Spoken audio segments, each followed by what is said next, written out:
विकास और आधुनिकता के दम भरे दावों के बीच हमीरपुर जिले की नादौन विधानसभा का एक चौंकाने वाला सच सामने आया है।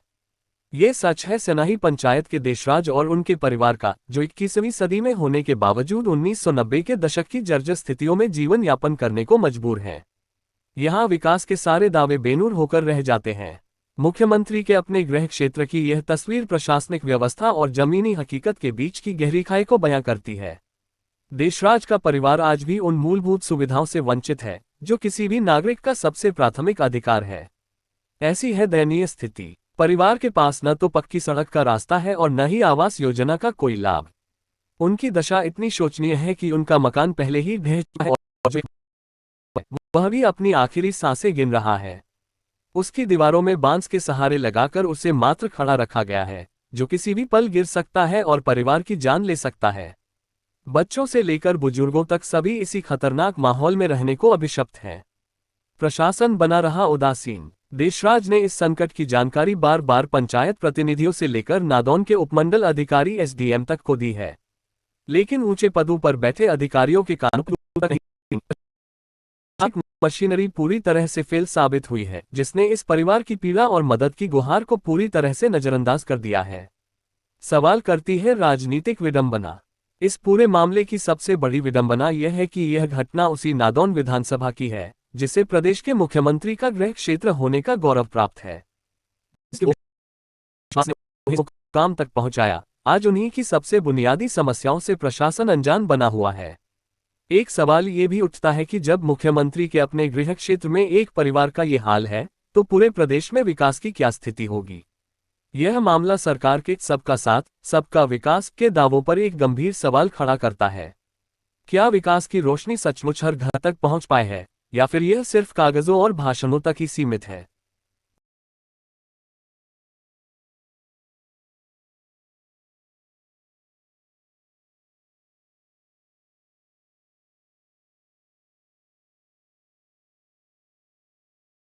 मेरा नाम है रीना कुमारी। रीना जी, क्या समस्या है?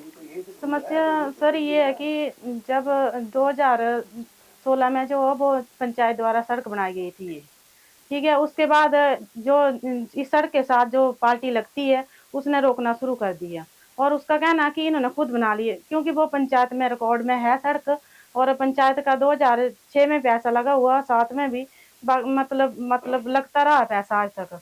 और पीछे भी 2018 से जो है इन्होंने हमें तंग करना शुरू किया हुआ आज तक। और उसके बीच जो है जो ये बोल रहे हैं कि हमारी मलकीती भूमि में वो रास्ता जो राजस्व विभाग में दर्ज है वो 3 मीटर से कम कहीं भी नहीं है। और ये लोग बोलते हैं कि नहीं हमारी है और हमने गाड़ी नहीं ले जाने देनी है। ये हमने पंचायत के पास भी बहुत सारी एप्लीकेशन दी, लेकिन आज दिन कोई हल नहीं हुआ। 2 मंजिल का पानी जो अब उन्होंने सड़क पर बीच फेंका हुआ है, उसके अभी आज दिन तक कोई हल नहीं हुआ। और अभी 2024 या 25 में पैसा लगा था यहाँ पीछे, तो उन्होंने उसमें भी उन्होंने 2.5 लाख सैंक्शन हुआ था इस रास्ते के लिए पंचायत में। तो 2.5 लाख सैंक्शन हुआ, उसके बीच भी पंचायत ने 2 डंगे सैंक्शन हुए थे और सड़क का काम शुरू हुआ था, तो उन्होंने 4 डंगे लगाए, 2 उन्होंने कागजों में ले लिए और 2 एक जो है जो पार्टी रोकती है उनके पर्सनल डंगा लगा दिए और एक जो है सरकारी भूमि में नीचे नाले में लगा दिए। तो आज दिन तक हमने कंप्लेंट भी की, लेकिन कोई सुनवाई नहीं हुई। इसके लिए ऑफिस ब्लॉक से भी पम्मी ठाकुर जो थे वो आए थे यहाँ, तो उन्होंने भी मतलब कार्रवाई की, कुछ किया नहीं किया कोई पता नहीं, उसके बारे में भी आज दिन तक कोई पता नहीं। इसके लिए की थी कि हमारा रास्ता जो है वो नहीं बना है, हाँ, और उसके लिए मटेरियल जो है वो अलग लगा दिए।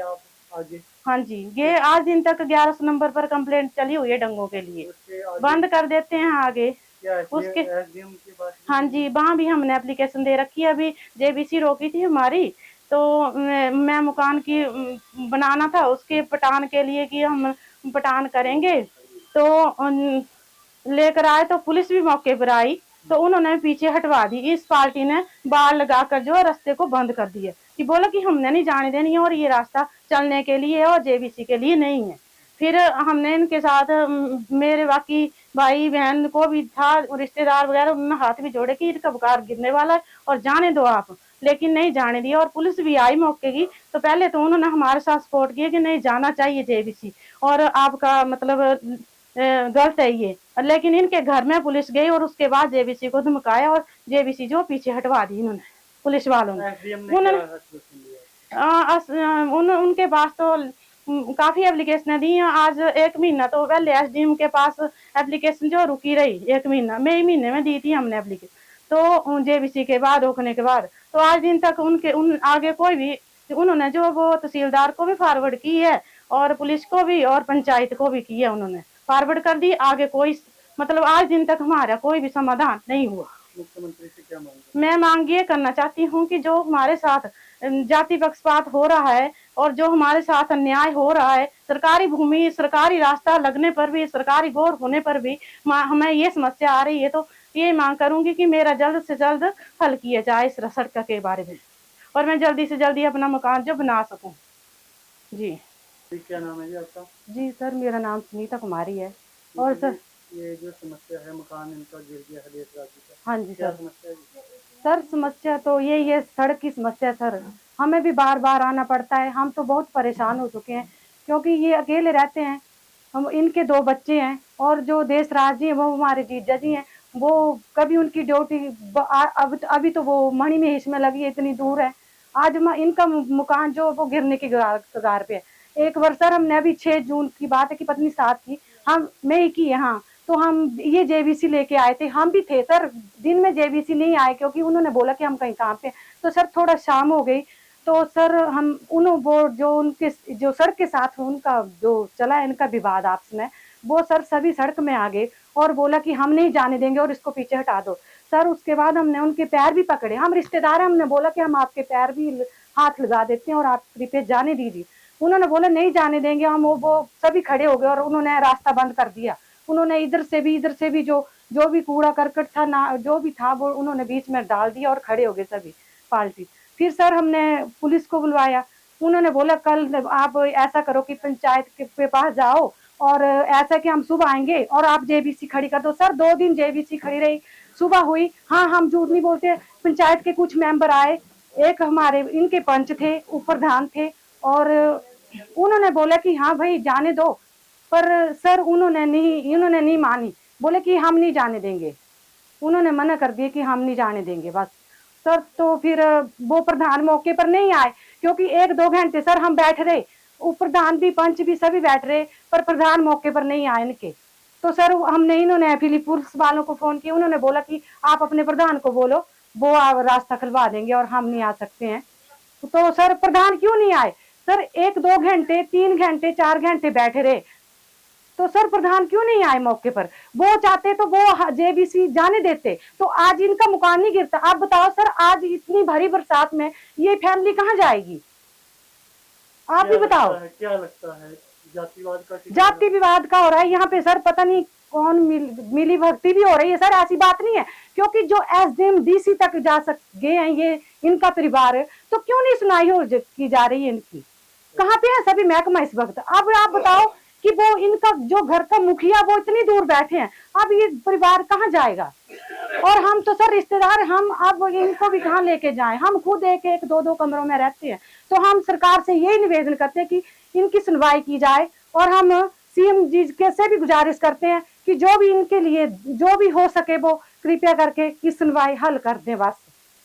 क्या नाम है जी? मेरा नाम जीवन लाल है जी। जीवन लाल जी, क्या समस्या है? समस्या सर ऐसे है कि ये रोड का प्रॉब्लम जो है बड़े दिनों से चल रही है, और कितने साल हो गए यहाँ? ये तो काफी साल हो गए इनको रहते हुए यहाँ। हमारे घर दूर पड़ते हैं, ये अकेले रहते हैं यहाँ।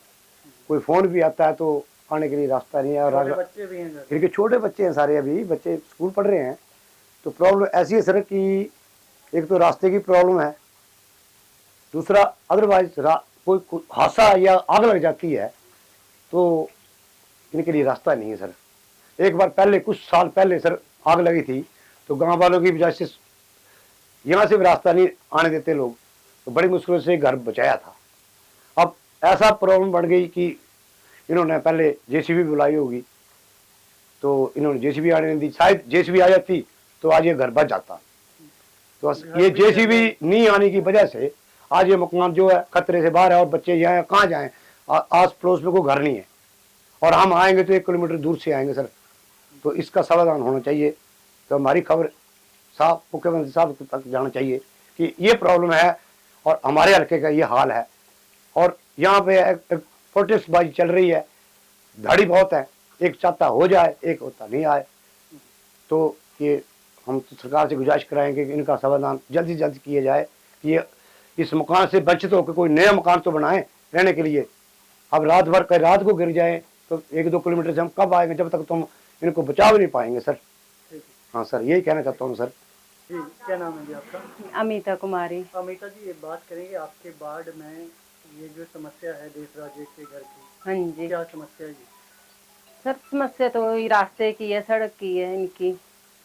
घर भी गिरने की कगार पे है जी। हाँ जी, तो क्या इनको आवास योजना के तहत पैसा नहीं मिलना चाहिए? नहीं मिलना तो चाहिए पर अभी ना इनका प्रपोजल भी गया नहीं है वहाँ पे, तो पैसा तो मिलना चाहिए पर रास्ते की ज्यादा प्रॉब्लम है अभी तो ना। चुनाव आने वाले हैं, 4 हाँ साल जी। पंचायत के बीत गए, हाँ जी, तो आपकी तरफ से कोई कार्रवाई नहीं की गई? कार्रवाई तो होती है पर बीच में वो जो रास्ता बनाने वाले वो रास्ता नहीं बनाने देते ढंग से और ना ही गाड़ियों को आने देते हैं।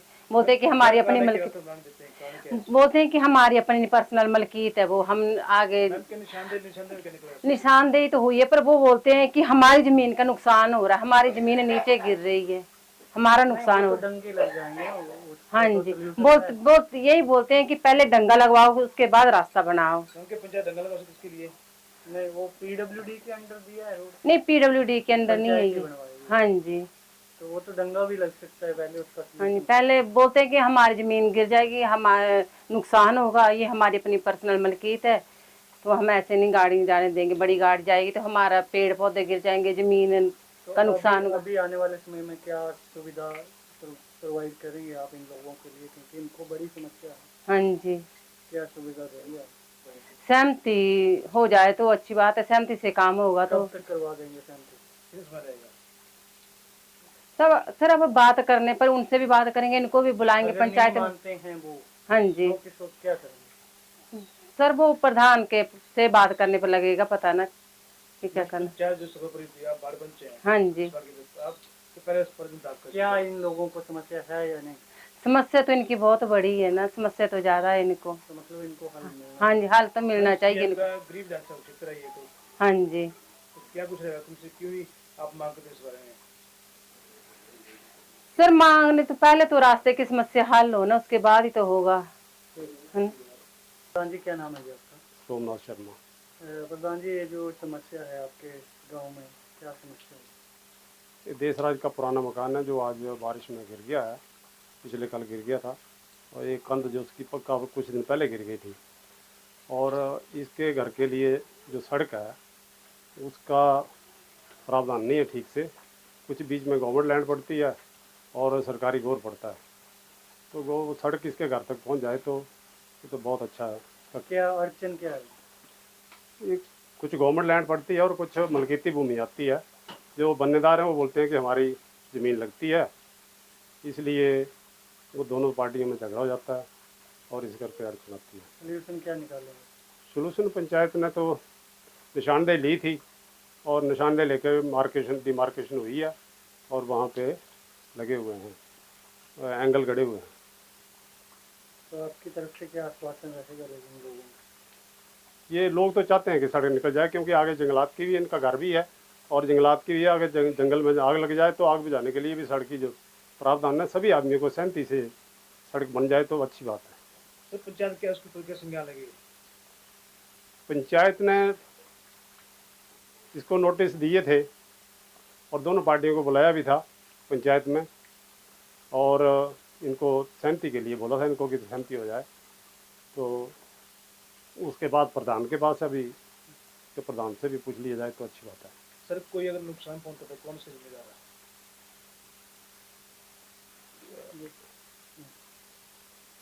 इसमें नुकसान तो इस पार्टी का हो रहा है, इनका मकान गिर गया, पुराना मकान है, इनका मकान बना, इन्होंने मटीरियल इकट्ठा करके रखा हुआ है, इनका मकान बनना जो है बहुत अति आवश्यक है। सर, आवास योजना के अंदर भी इनको कोई पैसा नहीं मिला आपको? आवास योजना के अंदर इनको नहीं मिला हुआ है, लेकिन फिलहाल ये जो बीपीएल वाले होते हैं उन्हीं को ज़्यादा डाला जाता है। बीपीएल में नहीं है परिवार? बीपीएल में नहीं है परिवार। हालत देखिए आप परिवार की। हाँ, परिवार के इनका मकान जो है वो बीपीएल में क्यों नहीं डाला गया? बीपीएल में जो आमदनी का जो है इसका 50,000 से नीचे जो होते हैं उनको डालते हैं। पहले 35,000 तक का था और अभी 50,000 तक का है, वही परिवार है। और अभी जो लेटेस्ट बीपीएल के लिए जो लेटेस्ट बना है उसमें शायद ये नहीं आते हैं।